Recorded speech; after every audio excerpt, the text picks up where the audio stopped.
Welcome to Human Experience, a podcast about life, sharing experiences, and how to make yourself feel better. Men need to talk more about their well-being, so let's make a start. So welcome to episode 4 of Human Experience.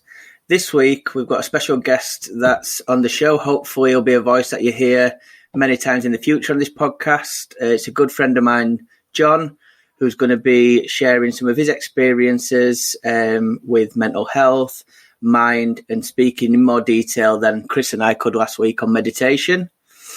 Jon and I have been friends for a very long time, and I know he brings a wealth of knowledge to the table. Again, like Chris and I, none of us are medical doctors. This has all been sort of self-taught through our own research and stuff we've looked into in the pursuit of supporting ourselves and others with mental health. So, Jon, welcome to the episode, mate. Thank you for having me.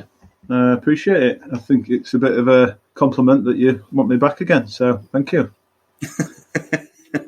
Yeah, well, I'm looking forward to this episode because Chris and I last week, just to let you know, we had as episode 3 were all around like positive steps people can take. We talked about sort of like fitness, diet. We did talk about meditation, which Chris is probably into a lot more than I am. But I know that's something that's really been big with your journey in supporting your mental health. Yeah. Tell us a bit about that. Yeah, so do you want me to tell you sort of from the start how I even cared about that sort of thing? Yeah, so so many years ago, my job was playing rugby for a living. And when that came to an end, as much as it was kind of my decision, I really suffered with my mental health, to be honest. I felt a sense of anxiety quite a lot. I had a mortgage that was based on a wage that I was earning that suddenly I wasn't earning anymore. I had sort of a lot of reasons to feel not very happy, you know. I'd built my happiness up until that point was all built around the external circumstances of my life. So, as you guys know, when things are going well and life measures up nicely the way you want it, you feel good. Yeah. And then when it's not, you feel bad. And that's the way most people live their life. Now, I got to this point where things just didn't look good anymore. And I felt like I couldn't rely. I had no obvious direction. I didn't know where I was going with life. My whole sense of identity had just completely gone. Jon, the rugby player, was dying right before my eyes, and I didn't have a clue what I was going to be or do next. So I just happened to pick up some of the right sort of books at the right time. My wife's mum was into kind of spirituality and lots of other things. And this book that really caught my eye was a book by Steve Taylor called Back to Sanity. And he was talking about kind of what he calls humania, which is kind of this kind of almost egoic state that we've all got into as in the developed world particularly, where we're all aiming for this thing called happiness through driving forward, like very blinkered about getting success and so on.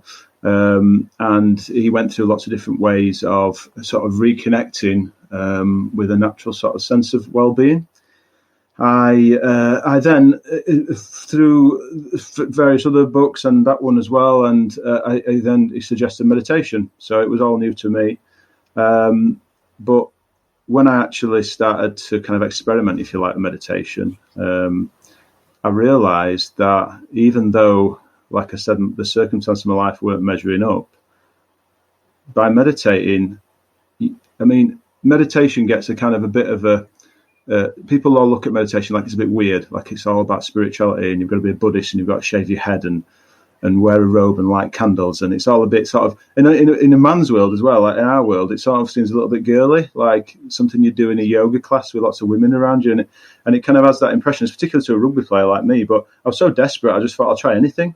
So when I started to meditate using guided meditations and so on, I realised that I started to feel more often this sense of inner peace, and this inner peace really had nothing to do with the external circumstances of my life being great. And it occurred to me, this must be my natural state, because I've got my mind's not giving me any reason to feel good, but my mind has kind of dropped away a little bit. My mind started to feel clear. there was gaps between thoughts for the first time in my life. You all guys, I'm sure everyone who's listening as well knows what it feels like when your mind's just incessantly thinking about this thing, the next thing. It kind of seems to have this constant mind chatter going. And if the mind chatter is telling you some nice things, you feel good. If it's telling you some bad things, you feel bad. But suddenly the mind chatter went a little bit, and I started to feel this sort of real sense of well-being that comes from within. It felt so empowering that I could feel good no matter what. So that's kind of where I started with the meditation. Do you want me to tell you where it went further than that? And mate, this is your opportunity to sell your story. That's why we've got you on here, mate. It's very interesting stuff. It might be a while. This might be a very long episode. So I started to read books by Jon Kabat-Zinn, who brought meditation to kind of the Western world many, many years ago. I realised that there's lots of things that are pointing towards the same thing. Like there was loads of books about sort of mental health, spirituality. There's even books like the Tao Te Ching that goes back 2,500 years, which is actually stood right next to me now. I can see it. And there's books by Eckhart Tolle, Dr. Wayne Dyer. The list is endless. Gary Zukav. And if you actually read in these books, they might have different emphases. There might be different directions they're going slightly, but they all have one thing in common. And I realized that one thing was that without a level of presence in your life, no positive change can happen. So I feel personally like a lot of our thoughts and then our resulting actions come from the conditioning of our mind. So if you can't have a break free of that, you're just going to keep repeating the same negative patterns in your life. You're going to think that life's doing it to you and making you upset and giving you this bum deal, if you like.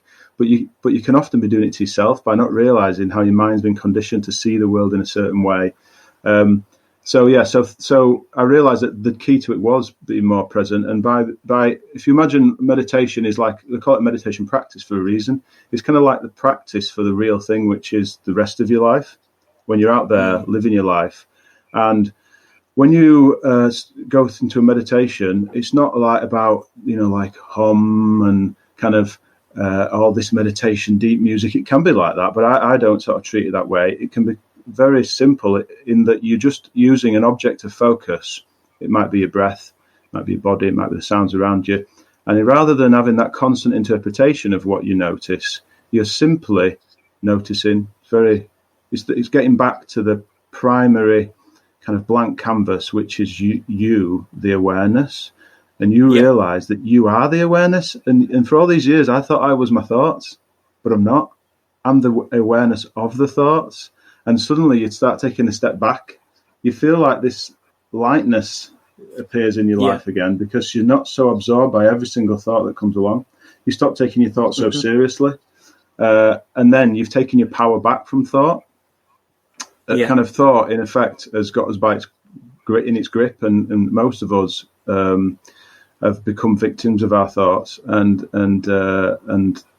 now I feel I'm glad to say that even after 10 years of doing all this, I've no longer become a victim of my thoughts, not for long anyway. And I'm lucky now that I work with other people doing the same thing. So, and I really enjoy it.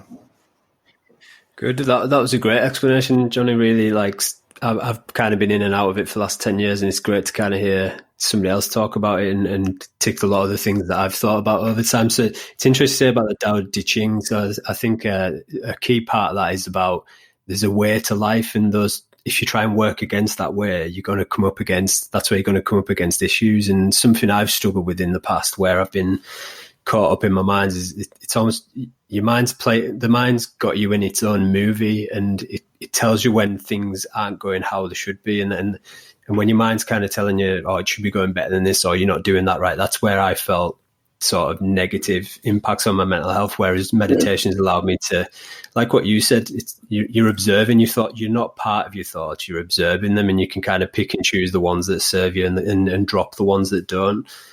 Sometimes you can do that quicker. Other times you might get caught up in it, and it can take you a while to put that thought back down. But yeah, it's really powerful where you can start picking and choosing what you think about and where to direct your thought. You're totally right. Honestly, I could talk about this for about 3 hours. But one of the most it's very hard to kind of explain unless you can experience it so much better than it can be explained to you. I was doing a mindfulness class yesterday through Zoom, and we were talking about, like, often we live our lives and we get really upset with ourselves and say, oh, yesterday I did something I shouldn't have done, and I wish I'd not spoken to my wife like that, or whatever it is. And we have these kind of actions and we get really hard on ourselves, and like we're taught to really kind of berate ourselves and say that we should follow this code of conduct, if you like, to be a nice human being and to live a happy life. But if you just connect regularly with that peace, that is you. Like, you are innately peace. You can almost call it love. Like, and you don't have to try to be loving. You don't have to try to be connected to everybody that you meet. You don't have to try to be kind and compassionate and caring. You just are. It just naturally comes through you because you've connected with that state so much that it's just taken over, and it's become it's almost like it becomes your personality. And like Stu won't mind me saying, when I first went through this change, it almost felt like an overnight thing for me. And Stu is like my best mate. I've known so 7, and I'm sure he'll say now, like, I mean, what did you think had happened to me, like when I changed in this way, Stu? That's a very, very loaded question. Yeah. So from the experience, from the outside looking in, obviously this was in a time pre my mental health journey and my experiences with it. So, you know, a big, I don't want to say regret, but a failing as a friend, I say, is how I probably reacted to your time of going through that. Because I can remember you were talking to me about these things, and I honestly thought at the time that you'd lost your marbles a little bit. I was like, come on, lad, what's going on here? What you got to be like this for? You know, and I do look back on that time and think, you know, how could I have been so blind or naive to what were going on? But it was a total 180 change. And I guess it would, for me to go through this, I think brought us back to be more in line as how closer friends we are, because we were extremely close. Yeah. And then it would almost sort of like we hit a junction and I went right and you went left, and I couldn't understand what was in that left lane. I had no clue, and I couldn't relate to it, and I couldn't see it. And then all of a sudden my junction then became left and right, and I turned left, and you know, both of you two guys are two of the first people that I spoke to about mental health. And I can remember, John, when you called me, I think, on like a Saturday afternoon, and I like sat in my back garden because we live quite far away from each other now. And you did a 10-minute guided meditation with me, and I was feeling so anxious, and you sort of started to talk to me about what anxiety was, how it were these emotions, how it was. It's bred into us as humans that we have to live with anxiety. It's something just like we have to live with joy, we have to live with happiness, sadness. It's all part of the human equation. And that's just something that we have to accept. But what we can't do is get into that fear cycle of anxiety. We just have to recognize it's there and put it down. And you know, you're one of the first people that spoke to me about that. Well, fear, when you think about it, right? Like, there's no wonder a lot of us look into the future and imagine things going wrong, because look at humans and how well we've done to get this far, and it's all based on survival. We're incredible survivors, and we've been through some traumatic things like world wars and so on. And because we're really good at looking for the next threat, and we're really good at preparing ourselves for this next threat, and it's like we're programmed for this kind of almost war zone mentality when we're just in a normal life that's pretty cushy. So we're looking for the next threat, the next problem, and it's kind of made up in effect. We're making up things that don't actually happen. Yeah. Years ago, I was doing it so much, I started making notes of when I was worrying about something, and I left a space for the outcome. And I got to about number 20, and I just started laughing at it, and it was just ridiculous. Like 19 out of 20 of those things either didn't happen or actually turned out positive. So it's not there's something wrong with me, it's a human condition, and it's got us this far, and it gets us through some really tough times in human history. But right now, even with coronavirus and so on, we don't necessarily need to be always looking ahead for the next thing. And then just to also what you were saying about the left, turning left or turning right, I think turning right, imagine for all my 30 years of existence, I was constantly on the right road. And the right road was working on the external circumstances of my life, All I cared about was how strong my body was. That's an external thing. I was making sure that I was earning as much money as possible, that I had a big house, an attractive wife, got a kid that had come along, and it was all external stuff. I'd done no work on the inside. Now, turning left, I feel, is when you realise, like, the reason why I turned left is because, like, most people think they're not happy because they haven't got what they want yet. Now, I was really lucky. So what they do is they spend the rest of their life trying to get what they want. Now, when you play rugby for a living, you realise one day that's going to come to an end. You can't be a 50-year-old professional rugby player. So you can strive and strive and strive, but that path, that goal you had is going to have to come to an end. And I was lucky that I got everything that I ever wanted out of rugby, not because it was amazing, but because it taught me that that's not where happiness is. And I've been driving down that right road, and I'd gone right to the end of it, and to find that happiness wasn't there, not permanently anyway. I had some great experiences, but they just last 5 minutes, and then you're on to the next thing. So, so what I really realised is the only thing that was standing in the way, my grandma said it perfectly. My grandma was 90 odd years old. She used to live in an old people's home that was, her whole life consisted of something no bigger than my living room. That's all she ever did. And every time I went, she had a smile on her face. And when she died, I said to my mum, I said, why is my grandma so happy? She didn't seem to have anything. And my mum said, your grandma, John, was wiser than she looked. I mean, Stu, you've met my grandma. And we used to just laugh because she used to be blind, deaf, daft. She just used to say the funniest things and sing all the time. And you just thought she was this Wally, but a funny, lovely woman to have a cuddle with and so on. But she actually was really wise. And she said to my mum, she said, Debbie, people are unhappy because they want what they haven't got. Now, what we're programmed to do is constantly look at everything we haven't got, and we stop looking at what we have got. So we spend this constant, we seem to go around life constantly in a state of resistance, I call it. Now, everybody talks about stress, like, my job's making me stressful. My job's stressful. This is stressful. That's stressful. And we blame life for the way we feel on the inside. But actually, in most cases, I mean, the thing that's making you unhappy is not the world doing it to you. It's the fact that you can't accept what's happening right now. You resisting what's happening. So resistance effectively is stress. That's the core of stress, where it comes from. And that's really what we can drop quite well with the use of, meditation, mindfulness, and other sort of techniques that I try to use now. Okay, so I hope that sheds a bit of light on it. Brilliant, mate. Honestly, I feel fantastic insight. Just while we're at this point, then, we've talked about meditation last week. You've come in and give a good insight into it, but could you just sort of give the listeners like a 5-minute example of what you might take some people that you work with in a guided meditation? Would 5 minutes be enough? We've got time. Yeah. I mean, so you want me to actually lead you through one now? Is that what you mean? Lead us through. That would be great, mate. Yeah, just to give an example. Okay. Yeah. So there's lots of different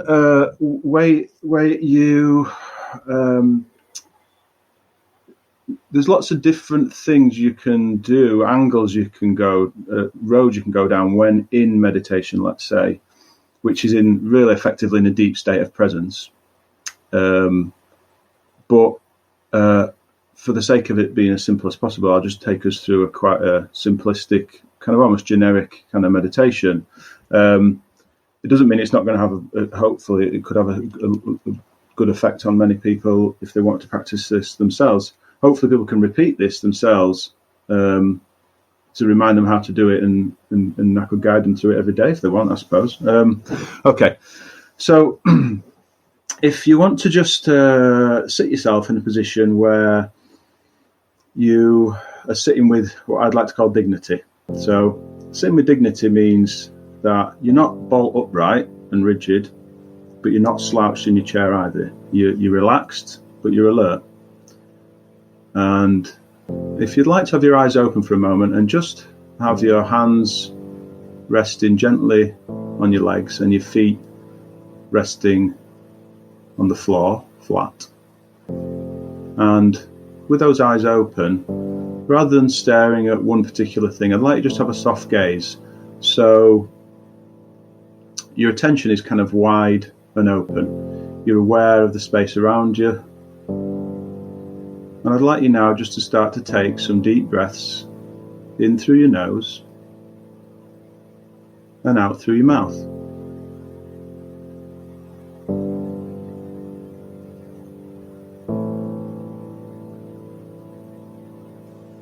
Really notice your lungs expanding as you breathe in, and notice your body softening as you breathe out.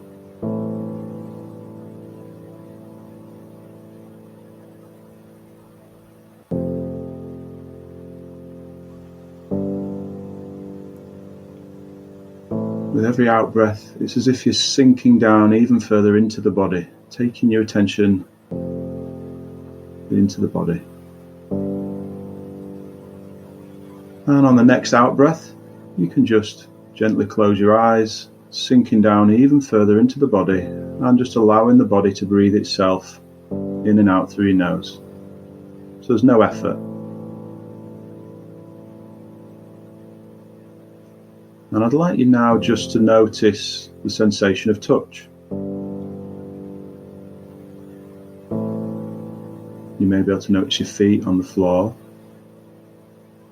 your hands resting on your legs, and your body in contact with a chair.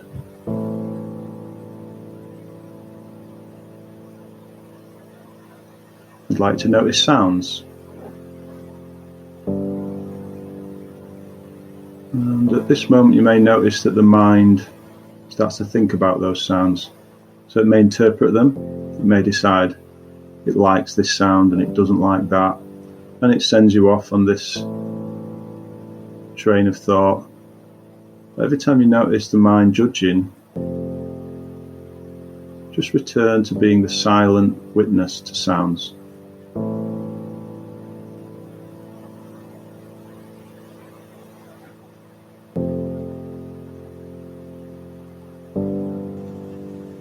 And now just returning your attention to the body.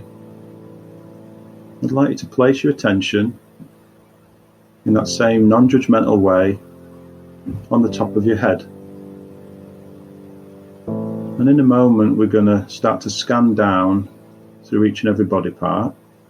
But as we do, I'd like you to just to put in that intention that you're not really trying to make anything be different to the way that it already is. Not trying to change anything, just noticing. So I'd like you to work your way down through your forehead, your eyes, your nose, your ears, all the way through your face, down into your jaw, into your neck, into your shoulders,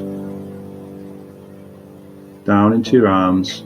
And it's like the body scan's happening all by itself and you're just aware of it, working its way down into your wrists, into your hands, and to the tips of your fingers. And now bringing your attention to your upper chest and your upper back. I'd like to start to work your way down through the centre of your body now. You may notice stiffness or any other sensation, just allowing them to be as they are as you slowly work your way down into the lower back, into the stomach, into your hips and pelvis, and down into your legs now. Down through your knees, down through the lower half of your legs, into your ankles, and through your feet, and right to the tips of your toes. You may now be aware of the whole body and how the body is just let go.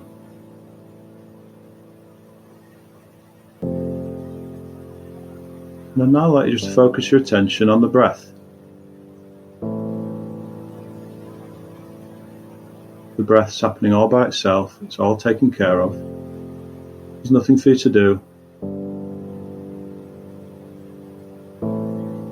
And You can either be present just with this breath and then the next breath, or if you prefer, you can just silently count the breath in your head, counting 1 as you breathe in, 2 as you breathe out, and just count the breath all the way to 10, and then start again at 1.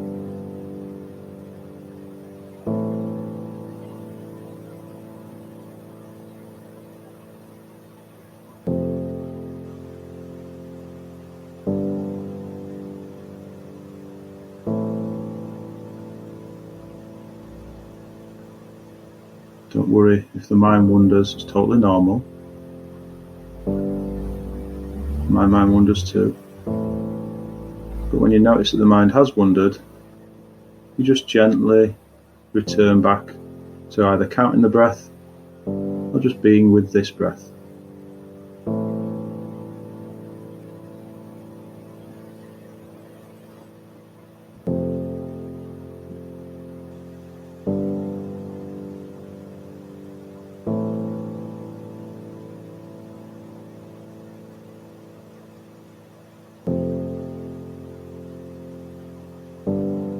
And now in a moment I'd like you to ask yourself a question silently. And when you ask yourself this question, I'd like you to then be alert as a cat waiting for a mouse to come out of a mouse hole.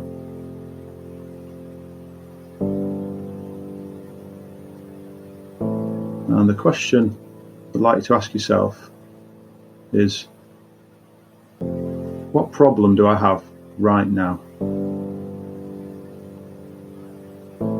Not 10 minutes from now, not yesterday, not tomorrow. What problem do I have right now?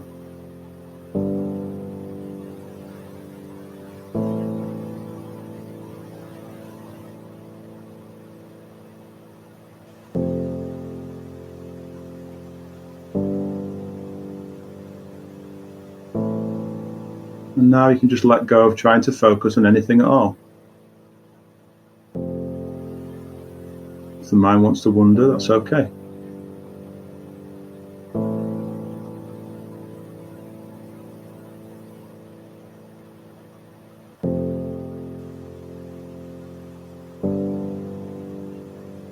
And now you can just return your attention back to your surroundings.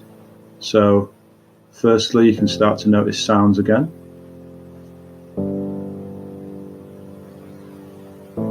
Just being gently aware of them. You can now start to notice the body. Points of contact. And then finally, you can just take a deep breath in and open your eyes.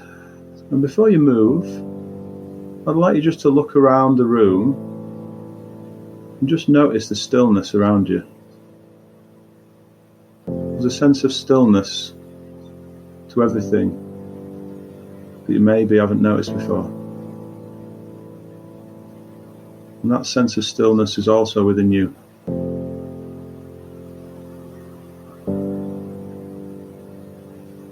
Okay. Awesome. Great stuff. Thanks for that, Johnny. Enjoy that, guys. So, yeah, that was great, and I think, yeah, I do it mostly daily, but still, I always, my mind's always like that sort of screaming toddler wanting you to pay attention. Certainly, when you first start off, my mind was just like, "What are you going to say next? Who's going to say what?" Like little things, just stories that I don't even need. But with the breath, it really anchors you to the now, doesn't it? Because you can almost breathe in those thoughts and blow them out and get them out of your head. I find that helps from a sort of picturing your thoughts leaving your body through your breath and just leaving that clear space in your mind. Yeah, there's loads of ways you can use the breath. If you've been feeling a lot of stress in your body, which does happen, particularly at this moment in time, you can use that out breath to kind of let go of different body parts. I mean, in a way, once you've got that kind of foundation of what we just did, you can play with it yourself. You could decide, I really love that out breath and how it makes me feel that kind of sense of serenity, that serene, calm nature of the out breath. And I'm going to use that by focusing my attention on my feet, and I'm going to let go of the muscles in that area. And, I went on a meditation course, and the guy who'd been teaching it for 30 years, firstly, by what you were saying there, Chris, about your mind chattering, what gave me lots of comfort was that he said he meditates for an hour a day, and in the first 20 minutes, he's just clearing his desk. Like, thoughts just keep coming and coming and coming, and he's just clearing his desk. But he also said that there's, once you're in that state of meditation, you can do with it what you like. You can, you can use it to benefit you in the way that you feel is right for you. So that's what I love about it.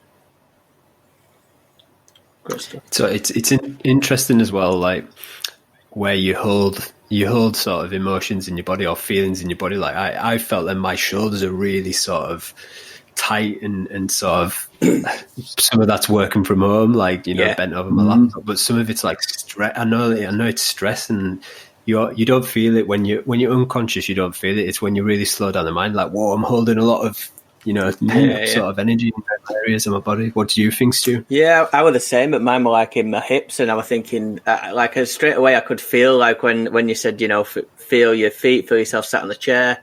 It felt like I was a real heavy weight in this chair, what I'd not even recognised. Like, it sort of helped, like we've said it before, but like ground me to the experience a bit.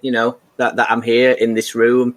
I'm not at work or wherever my thoughts might be. I'm actually sat on a chair in front of a desk talking to you guys. Like that's the.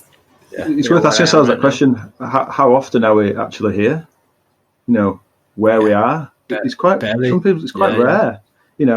Almost never. And when you're not here, your mind wanders onto things, like you said, that cause a sense of. It's almost like a stress response in your body. Like there's different hormones and so on in your body that react. Purely your body doesn't know the difference between something that's actually happening and something that you're vividly imagining. So if you guys would say to me, John, think about the most traumatic experience of your life. Give me 5 minutes and you'll have me crying. Now that's proof that my body doesn't know the difference. It's not actually happening, but tears would roll down my face. So it's a bodily reaction. So think of all the other things your body does in that fight or flight response. The shoulders do get tight. Your face looks... you're going to look a lot older, a lot quicker, that's for sure. And your body then is in constant communication with your emotions. So if you're a person that's felt a lot of stress before, you can come very kind of like wired to it.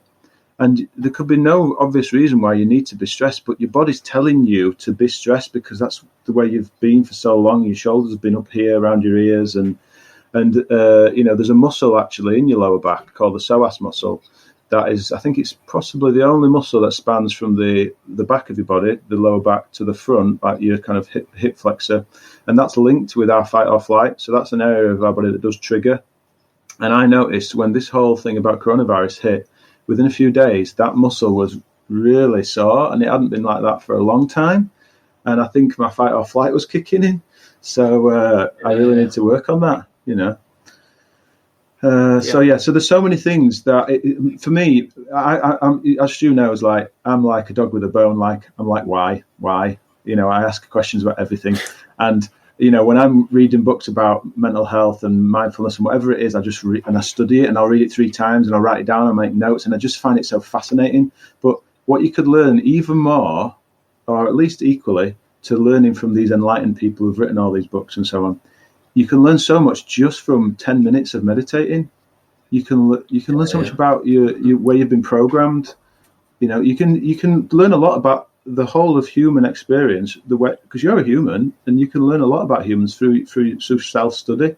It can help your relationships with other people, because you can realize, well, that's kind of what I've been doing, and they're doing the same thing, and it's not really their fault. They're in a state of fear. And they don't mean it. It's not personal. Like when somebody says something to you and you take it in a bad way, you might start to realise, he's just having one of those days. And I have those days too. And suddenly we become a lot more connected with people and more compassionate, because we're not constantly at each other's throat. We realise, let's give each other a break here. We're humans, and we're having a real tough experience, particularly at the moment. So, I'll tell you where else I find it helps, and I'm bad at this sometimes, so it's good to remind me. you're actually, when you're out of your head and you've quietened your mind, you can actually listen to what somebody's talking to you about, rather than thinking about what am I going to say next, or how do I get it onto a different topic. Do you know what I mean? I know exactly. The amount of times I just subconsciously say like yes to like my wife when she's telling me something, and I'm not actually taking it in, much to her annoyance, I'm sure. But yeah, it's just being present in the moment and just having that connection with somebody and talking, like, and actually listening to what they're trying to tell you is really a powerful sort of experience that we don't do enough of as a human race, I would think. It stands in the way of us truly connecting with people. And I can honestly say my relationships with people, since I've become more present when I'm listening, and I'm actually listening now more than I used to do, my relationships have just become so much more deep and meaningful and great with so many different people. And it sort of brings me on to a point, if you don't mind me mentioning, in that book and many other books, it's not just like, you could actually add to this. So you could say, right, so I'm going to start looking after my mental health, and I'm going to have a meditation practice that I do most days if possible. I'm not going to be too hard on myself, I'm just going to do that. But next time someone's talking, I'm going to try to really listen. I'm going to notice when my mind's wandering. When I'm out walking in my hour of exercise a day, I'm going to allow myself to notice when my mind wanders and come back to my footsteps. I'm then suddenly going to notice the sound of birds. It's just going to happen naturally because I've just anchored myself to this moment with footsteps, and now suddenly I notice that beautiful bird that I would never notice before, that flower that's just sprung up today that wasn't there yesterday. And there's so many things we can kind of add with. There's loads of mind quietening activities we can do as well. So watching TV is really good it feels really good because it helps us to kind of almost get out of our head. We think, a great escape is to watch TV, but it doesn't help our attention span at all. It actually weakens our level of attention. It's quite a lazy way of just getting out of your own head. So you can kind of come down a step from that, and you can think, right, I'm going to start reading books instead. And then you might think, it might sound like I'm a little bit too young to do this, but I do jigsaws. Now, when you're doing a jigsaw, you're like in the zone. You're not even thinking. It's like movement, and there's no thought involved. And there's loads of things you can do that are really good, mind quietening activities that can be used alongside meditation to really help you feel happy from within, really. So that's the type of things that I do, and people that I work with do as well. So that's why nature's so beneficial as well. Nature, it knows how to be. We've forgotten. I guess what I just wanted to lead us into is to talk about like how that links in, because I hear a lot talk about like mind, and you do a lot of mind sessions, but for me, like, I don't quite know what that is.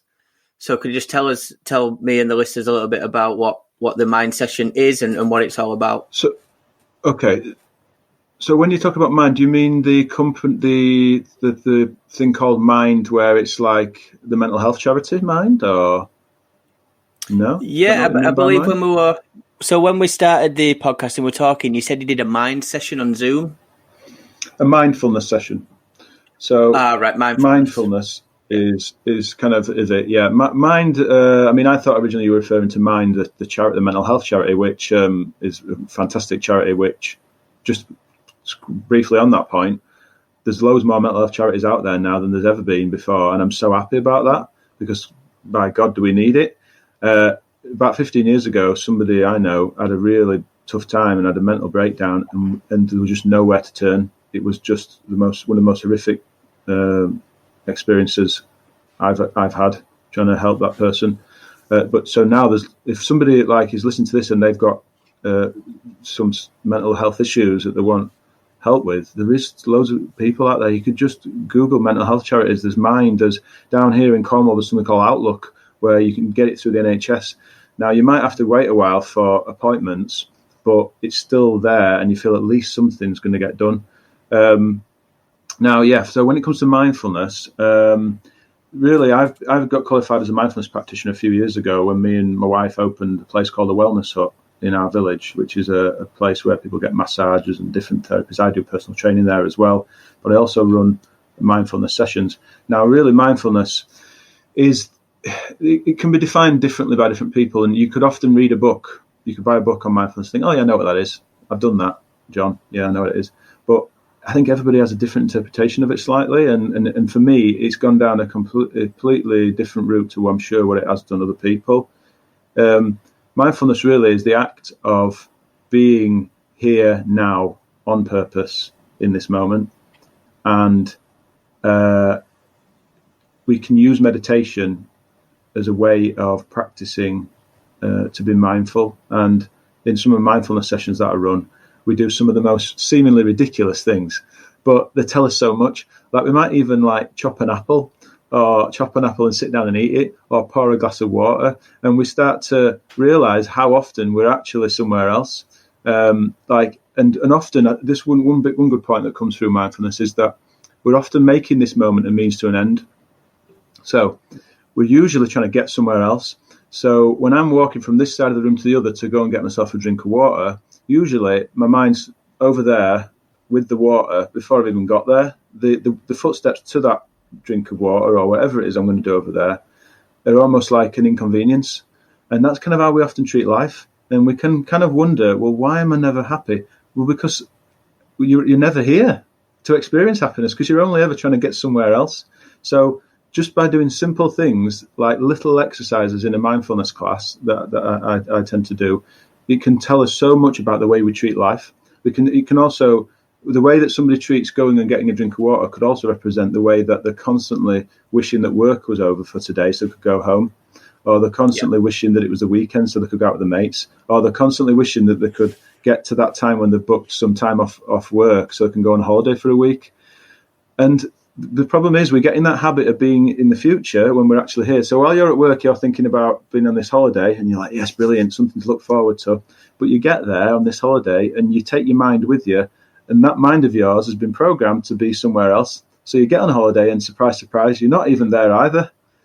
For the first few days, you're probably thinking about I've got to go back to work next week. Do you know what I mean? Because you're just always looking in the future. You just miss your life, don't you? You miss living your life because you're just thinking about the future or the past. The fact is, it's only ever now.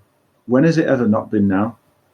You know, we can remember something that's like me and Stu had so many shared experiences, right? But if me and him was to talk now about something from our childhood, we'd probably remember it differently. So who's right? I don't know. It's all just a recollection through the sort of lens of our mind. And the way I even feel today might actually make me remember that differently to the way I might remember it tomorrow, because tomorrow I might feel really positive. Today I might feel really negative. And if you were to talk about this time, I'm like, oh yeah, it was, I might have a negative spin on it. And it's all just based on the way you feel now.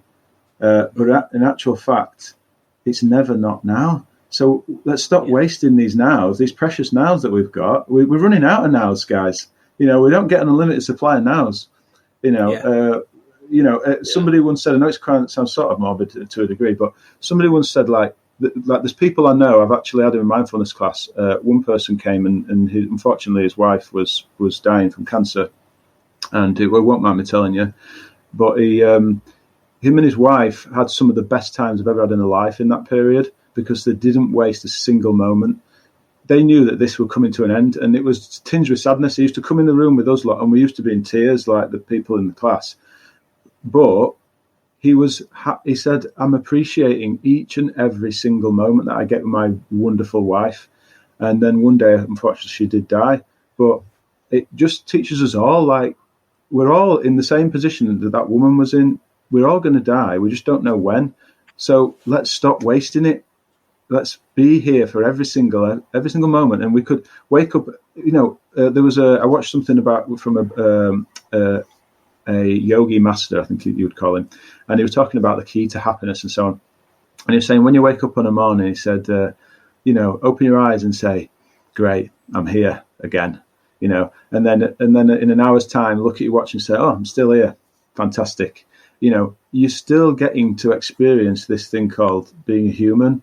And I know it's full of challenges, but, we're here and it's worth sticking around just for one more, it's worth me sticking around just for one more handshake and a bit of a man hug with my mate Stu.